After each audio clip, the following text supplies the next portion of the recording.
Carl Higdon is the foreman of an oil rig in Rawlins, Wyoming. He's been at the same job for 15 years, working 6 days a week to support a family of 7. His crew refers to him as the Wyoming Coyote because of his feisty determination to get the job done against all odds.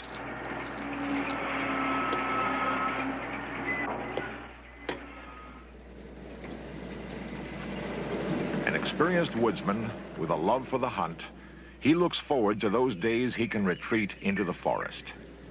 However, one October morning in 1974 was to be different from all other days. Carl recreates the events as he remembers them. I went to pick up my crew to go to work, and one of them was sick, so we couldn't work. So I came back to the house and decided I'd go hunting.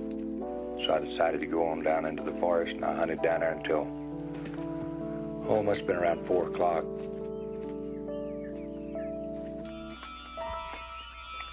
So I walked down over this hill. Whenever I got over the hill, I seen these 5 elk standing down there. One of them was a big bull, so I raised my gun to shoot. Then, something happened beyond his range of experience.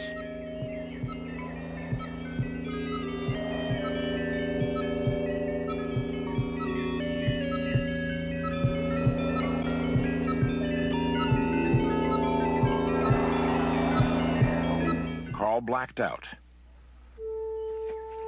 When he regained consciousness, he was aware that an undetermined period of time had elapsed and that he had lost touch with reality.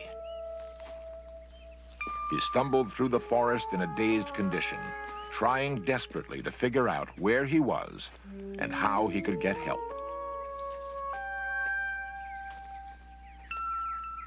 By 8 in the evening, Marjorie Higdon became alarmed when her husband hadn't returned. She called for a search party. Hello, Marilyn? Yes, this is Margie. Carl's not in from hunting yet, and I was wondering if you guys could take me out and look for him. Yeah, I know, but he's not in yet. Yeah, but I don't have a 4-wheel drive. Uh-huh. Well, I don't know. I just feel like I ought to go look for him.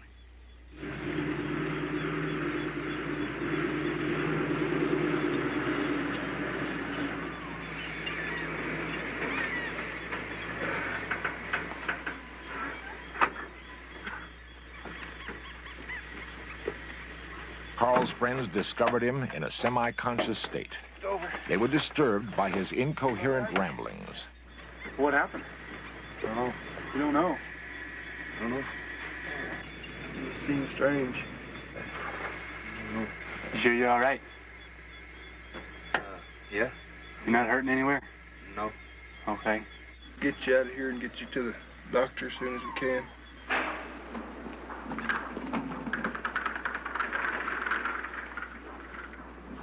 Carl was rushed to the emergency ward of the Carbon County Hospital, where he had trouble seeing, hearing, and speaking. Nurse Ella Peterson attended him for 3 days. During that time, he remained mainly in an amnesiac state, unable to recall his own name or recognize his wife. After the incident, life in Rawlins changed for Carl. He was too disoriented to work or function normally. In desperation, he contacted the UFO agency, APRO, who sent Dr. Leo Sprinkle to investigate. I serve as a consultant in psychology, and my primary interest is working with those people who claim to not only see flying saucers, but also claim to have had some kind of abduction experience or some kind of contact, face-to-face contact with alien beings who are associated with the UFOs. I myself have investigated 23 persons using hypnotic techniques to assist them to recall the experience. Okay, let yourself relax deeply and go right back to that same deep concentration, that same deep relaxation. Let the muscles relax.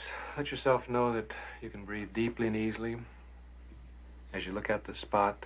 Sometimes these people have a loss of time experience, an amnesic period, which occurs during the UFO sighting, and then later they check their watches and find out that they have lost some time, which they cannot account for. And these cases are most exciting and interesting because it suggests the possibility that the persons have been taken on board, have been examined, and then released, and have been told that they will not remember what has happened.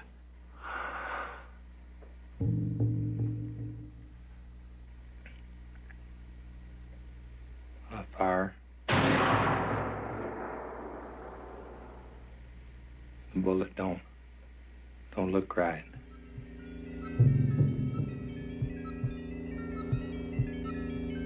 There's somebody. Strange.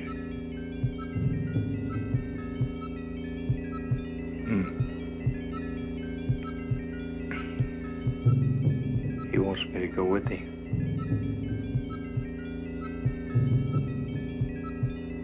Lights are bright.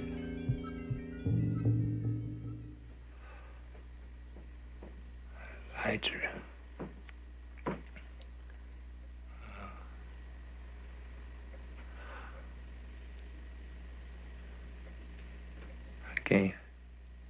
Can't keep my eyes open. Can't see.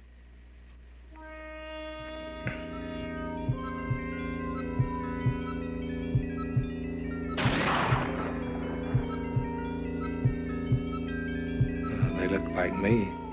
Same features. He said the sun burns them. He's gonna take me back. Just let yourself go back inside the cubicle. What happens inside the cubicle? Oh. I can't get in. There ain't no door. Do you know how you get in? No. We're above the trees. I can see pretty good. The ball looks like a basketball, but it's got a blue gray outline.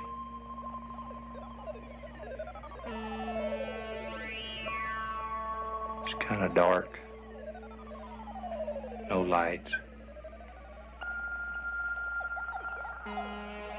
There's the lights again.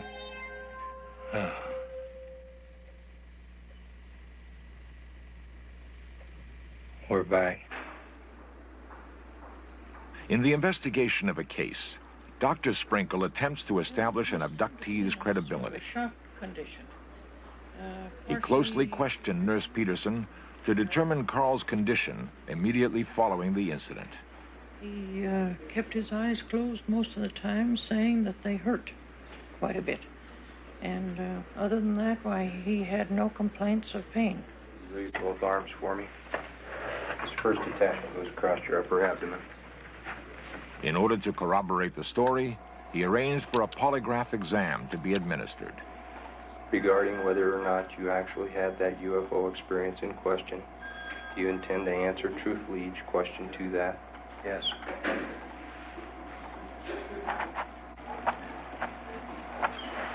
Did you ride in that spacecraft you described to me? Yes.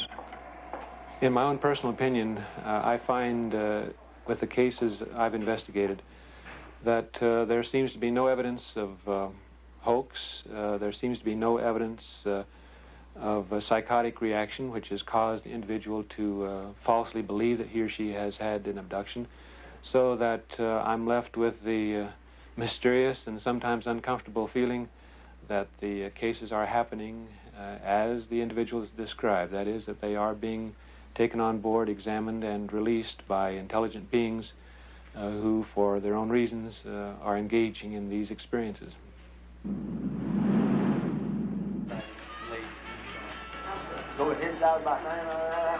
Carl managed to work through a traumatic incident that he had been unable to live with. With the help of Dr. Sprinkle, he no longer was haunted by nightmares. He no longer doubted his own sanity. The abduction experience was resolved to his own satisfaction, and Carl resumed his work with a new vigor. It don't make a hill of beans to me whether anybody believes it or not. I know what happened to me. If people want to take it at face value, that's fine. If they don't, it don't make me any difference. The only thing I'm saying is if this does happen to anybody else, what they ought to do is talk to somebody about it. Not to hold it inside and try to conquer it themselves, because it can't be done, I don't think. I don't think our mind can take it. As far as the experience happening to me, I think if it hadn't been for Dr. Sprinkle, I probably would have been in an institution by now. Carl's is not the only abduction case. There are others who claim to have been UFO captives.